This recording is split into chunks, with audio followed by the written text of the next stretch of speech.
Buen día, mi nombre es Marcos Rodríguez, junto a mis compañeras María Carvajal y Giovanna Citerio estaríamos hablando hoy sobre el traumatismo de cráneo.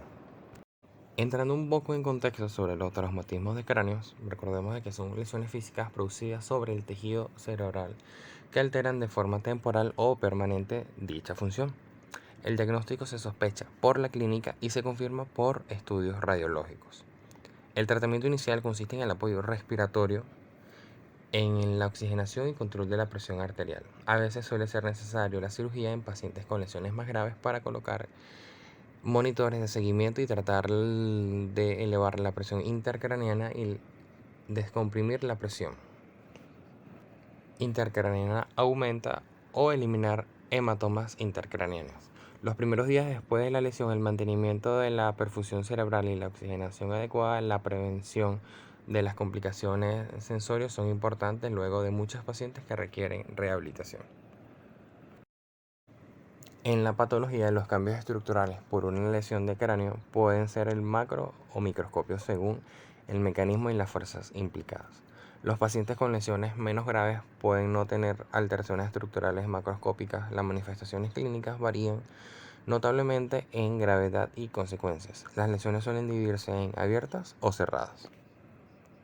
Hablando un poco sobre las lesiones craneales abiertas, recordemos que implican la penetración del cuero cabelludo y el cráneo. En ellas implicadas típicamente proyectiles u objetos afilados, aunque su fractura de cráneo con una laceración subyacente por un golpe como ramo también se considera una lesión abierta.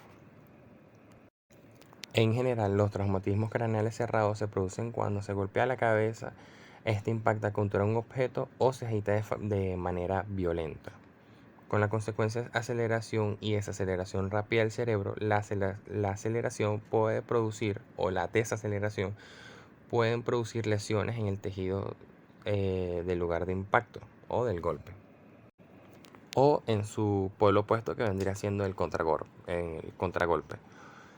Puede producir daños difusos en los lóbulos frontales, temporales, muestran una vulnerabilidad especial en este tipo de lesiones. Los axones y los vasos sanguíneos pueden desgarrarse o romperse, lo que provoca una lesión axónica, intercerebrales o supraconoideas. Se define como una conmoción o una alteración transitoria irreversible del estado mental tras un traumatismo. Por ejemplo, la pérdida de conciencia o memoria o confusión. Puede durar unos segundos hasta minutos, pero que su forma de arbitrar se define hasta de 6 horas de duración.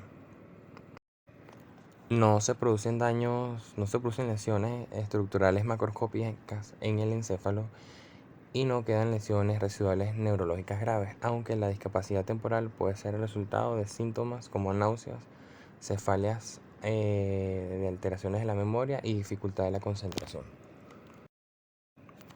Las contusiones cerebrales pueden asociarse a lesiones abiertas o cerradas y pueden alterar muchas funciones cerebrales según su tamaño y localización.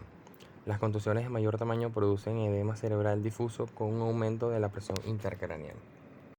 Y las contusiones pueden agrandarse en las horas y días posteriores a la lesión inicial y causar deterioro neurológico que puede ser necesaria la cirugía. Hablando un poco del daño axonal difuso, se produce cuando la desaceleración rotatoria determina la fuerza de cizallamiento que provoca una ruptura difusa y generalizada de las fibras axonales y vainas de mielina.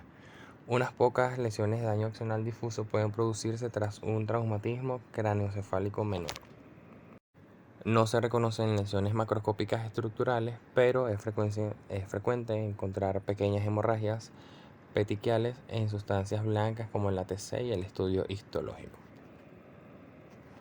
El daño axonal difuso puede definirse clínicamente como una pérdida de la conciencia que dura hasta 6 horas en ausencia de una lesión específica focal. El edema secundario a la lesión suele aumentar la presión intercraneal y provocar diversas manifestaciones. El daño axonal difuso es la lesión típica del síndrome del bebé sacudido.